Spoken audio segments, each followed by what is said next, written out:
Um dos fatores fundamentais no conceito de biotecnologia, sem dúvida alguma, e que envolve muito o aspecto ético, é a clonagem. Existem basicamente 3 tipos de clonagem: a reprodutiva, a terapêutica e a molecular.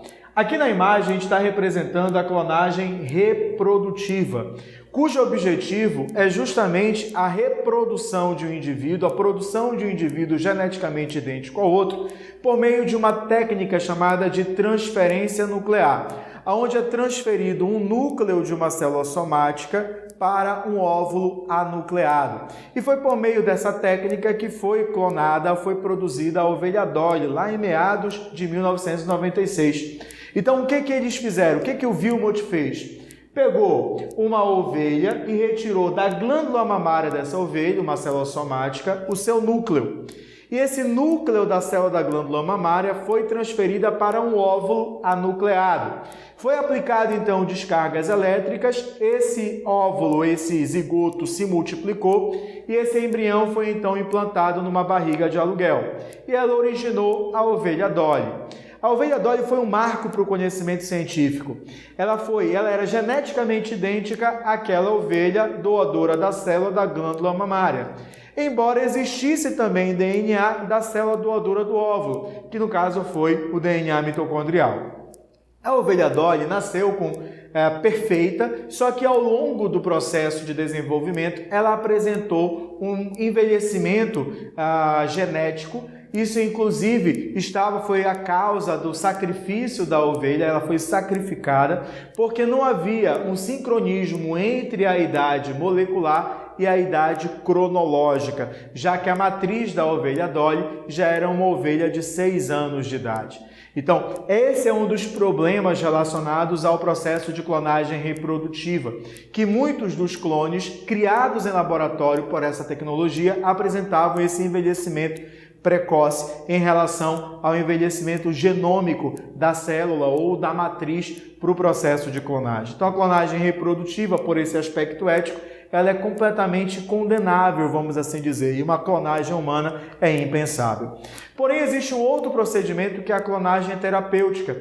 O procedimento é idêntico à clonagem reprodutiva. A diferença é que o embrião produzido ele não vai se desenvolver e não vai dar origem a um novo indivíduo. Vejam só. Aqui eu tenho o João, a partir do João foi retirada uma célula somática, o núcleo dessa célula somática foi utilizado e foi introduzido em um óvulo anucleado.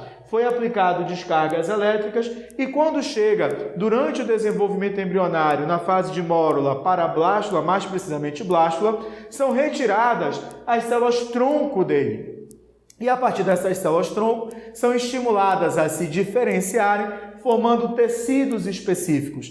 E esses tecidos específicos podem ser utilizados para um transplante de tecido ou o desenvolvimento de órgãos em condições artificiais que poderiam ser utilizados caso o João viesse a ter uma doença grave e que fosse necessário um processo de transplante para ele e que a rejeição imunológica seria mínima, já que essas células são geneticamente idênticas ao doador do núcleo da célula somática. Neste caso, o processo de clonagem foi feito para a obtenção de células geneticamente idênticas a um doador e, portanto, utilizados em terapia. Daí o porquê é uma clonagem terapêutica. Tanto a clonagem reprodutiva como a clonagem terapêutica são proibidas. No Brasil há uma lei, a Lei de Biossegurança de 2005, e essa lei ela regulamenta a utilização das células-tronco, tudo bem, que não são obtidas por técnica de clonagem, tanto na terapia celular como na pesquisa de células-tronco. Mas o processo de clonagem aqui no Brasil, ele é terminantemente proibido. Galerinha, veja que eu falei uma situação importante, célula-tronco. A célula-tronco é uma célula indiferenciada, pluripotente. Existem também as células totipotentes, outras são oligopotentes. E elas são importantes por quê? Porque elas passam por um processo de diferenciação celular. Então, a partir da célula-tronco, eu sou capaz de obter os mais diversos tipos celulares. Aqui eu tenho as células-tronco da linhagem hematopoética. Então, a partir dessa célula-tronco, eu posso formar qualquer tipo de célula do teu tecido sanguíneo. E esse processo de diferenciação pode ser estimulado em laboratório, dependendo das substâncias acrescentadas no meio de cultura, que farão com que venha a ser diferenciado um tipo de célula específico. E aí vem a vantagem de utilizar essas células-tronco, justamente a sua capacidade de diferenciação. E o Enem já trouxe isso em um item, vejam só. E na década de 90, células do cordão umbilical de recém-nascidos humanos começaram a ser guardadas por criopreservação, uma vez que apresentam um alto poder terapêutico, em consequência de suas características peculiares. O poder terapêutico dessas células. Por que as células-tronco são armazenadas? Qual é o interesse na utilização dessas células? É porque essas células são indiferenciadas e, por meio de técnicas específicas, elas passam por um processo de diferenciação. E essa diferenciação em tecidos pode ser o fator que desencadeia a utilização dessas células no processo de tratamento, de terapias de algumas doenças. Então, meus amigos, toma muito cuidado com essa ideia da utilização de célula-tronco pela sua capacidade de diferenciação. Muitos alunos marcam capacidade de adesão. Não, a célula-tronco é utilizada porque ela vai se especializar. Agora, uma das situações apresentadas bem no início da aula, bem dos objetivos da aula, foi justamente a utilização de técnicas que utilizam o DNA justamente para que possamos identificar pessoas. Aqui é um teste de DNA chamado de DNA Fingerprint, ou seja, a impressão digital do DNA. Nós pegamos o fragmento de DNA, geralmente um fragmento chamado de VNTR, que é uma sequência não codificante altamente repetitiva. A gente vai fragmentar esse DNA, esse pedaço de DNA, e obter segmentos que são utilizados na identificação de pessoas. Acompanha aqui, filhos.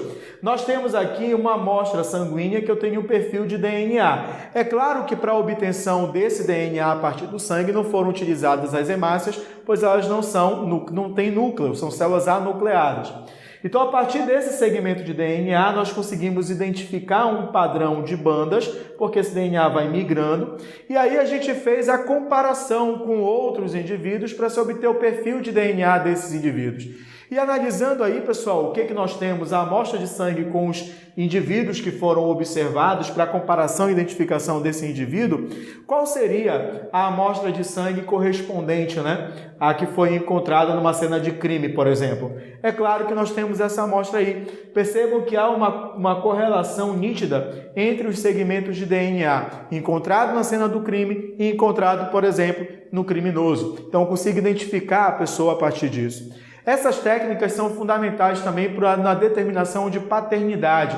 Então, o teste de DNA ele é utilizado justamente para identificar o pai de uma possível criança. Aí a ideia é 50% DNA vem do pai e os outros 50% DNA vem da mãe. E o Enem trouxe isso, na investigação de paternidade por análise de DNA, avalia-se o perfil genético da mãe, do suposto pai e do filho pelas regiões do genoma das pessoas envolvidas. Só que ele traz aqui a questão, quais alelos na sequência das regiões apresentadas o filho recebeu obrigatoriamente do pai? Então tem as regiões e os alelos, mãe, filho e pai. Como é que você vai analisar? Pai, filho, qual foi o alelo? 2. Olha aqui o pai, filho não tem, mas tem aqui, 4. Pai, não tem, pai, filho tem, 2. Então, a alternativa vai ser letra B de bola. 2, 4, 2, 1, 3. Aí, nesse tipo de questão, você tem que ter paciência mesmo, não tem jeito. É analisar a sequência do pai, a sequência da mãe, a sequência da criança. E aí não esqueçam que o pai corresponde ou transferirá para o seu filho 50% do seu DNA. Tudo bem até aí, pessoal? Dando continuidade à nossa aula, vamos tomar muito cuidado com essa questão agora. Acompanha aí, Para a identificação de um rapaz vítima de acidente, fragmentos de tecidos foram retirados e submetidos à extração de DNA nuclear para comparação com o DNA disponível dos possíveis familiares, pai, avô materna, filho e filha.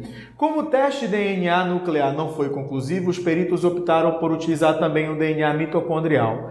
Para identificar o corpo, os peritos devem verificar se há homologia do DNA mitocondrial do rapaz e o DNA mitocondrial de quem? Qual é a sacada aí, filhos? DNA mitocondrial é de origem paterna ou materna? Perfeito, materna. Então, se eu tenho o DNA de um indivíduo e quero fazer análise de DNA mitocondrial, eu tenho que buscar a sua ancestralidade materna.